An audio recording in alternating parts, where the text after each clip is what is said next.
I'm Max Clark, and you're calculating ROI wrong. And I know you're calculating ROI wrong because I calculated ROI wrong for more than 2 decades. And it was a relatively recent epiphany talking with a client that really highlighted this to me. So I'll give you an example related to disaster recovery, business continuity, and I'll give you one for cybersecurity. So any sort of DR planning, the impact, it's calculated usually in soft costs, right? So practitioner, you want to have a redundant network circuit. You want to have tape drives. You want to have backups. You want to have offsite. You want to have all these things that you're supposed to have because they're good and they're good for the business, right? Having a redundant internet is not a bad thing. It's never a bad thing. It's always a good thing.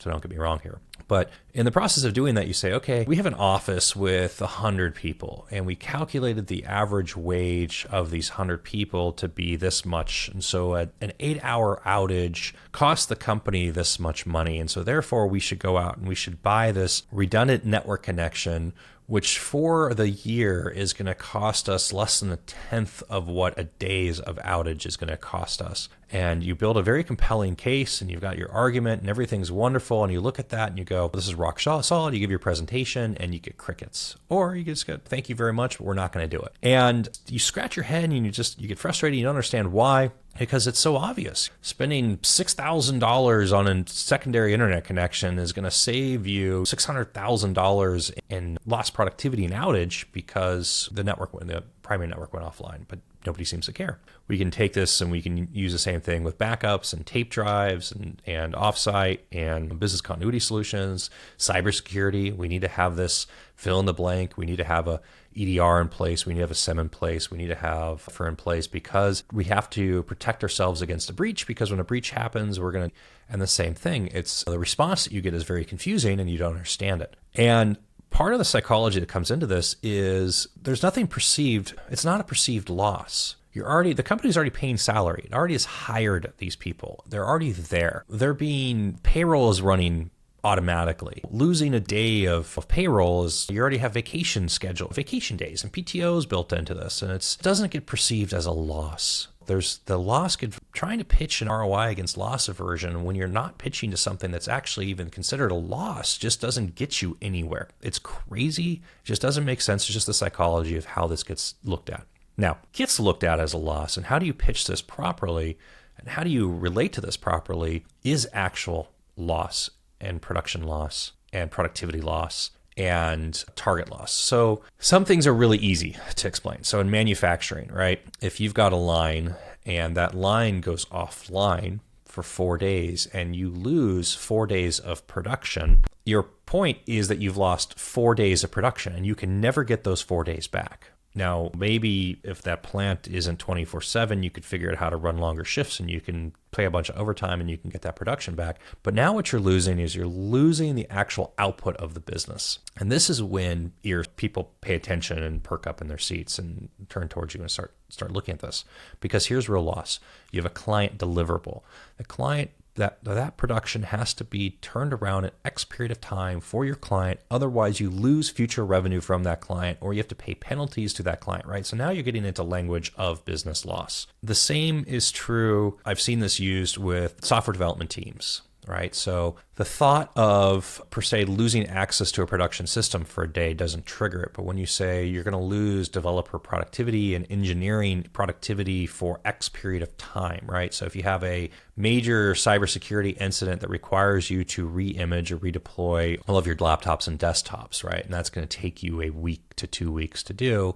And now you're talking with a VP of engineering who has a sprint schedule. If you look at that VP of engineering and say, you are going to lose 2 to 3 weeks here, it's going to be gone. Like, it just doesn't exist. What does that do to your product cycle? Or you're talking to a CPO, you're talking to a product manager, something along these lines, and you explain it to them in language of what they actually care about. So what do they care about? You have to figure out what the person on the other side of the table cares about. So again, if you're dealing with a product manager, shipping product they care about. Now, if all of a sudden something happens where they cannot ship product and their schedule goes out the window, they care about that. VP of engineering is going to care about that. Telling a CFO that you cannot close your books and you are going to have to file with the SEC that you cannot close your books because of some incident, and there is going to be a filing that you have to sign and notify the SEC, and you're going to have to deal with that, right?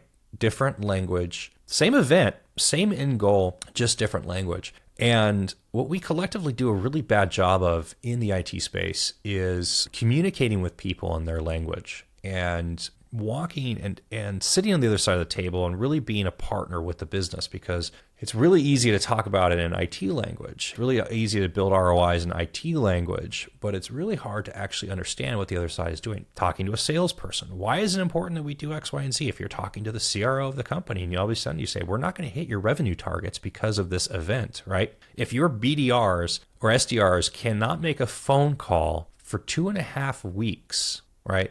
And you think about this in terms of a quarter. How many weeks in a quarter are there? And now you're going to lose 20% of that productivity in that quarter. You are not going to hit any of your numbers. That CRO is going to pay really close attention, especially if they've had an experience like that that's prevented that from happening. So as an IT practitioner, your job is to enable the business and to keep the business running so the business can meet its objectives. And business objectives are sales and service delivery or product delivery, right? So think about it in that sense, right? Marketing exists to create awareness to drive sales. Sales exists to close business and drive revenue. Product, service, operations, product, whatever, however the company is organized, what it does, it exists to create the product, to deliver the product, and to service the customer. So when you're talking with your internal partner, one of these other departments, they are not going to understand you if you're talking about LTO drives. And meantime, what's your RTO, RPO target? If you use that language with somebody, I mean, you're going to see their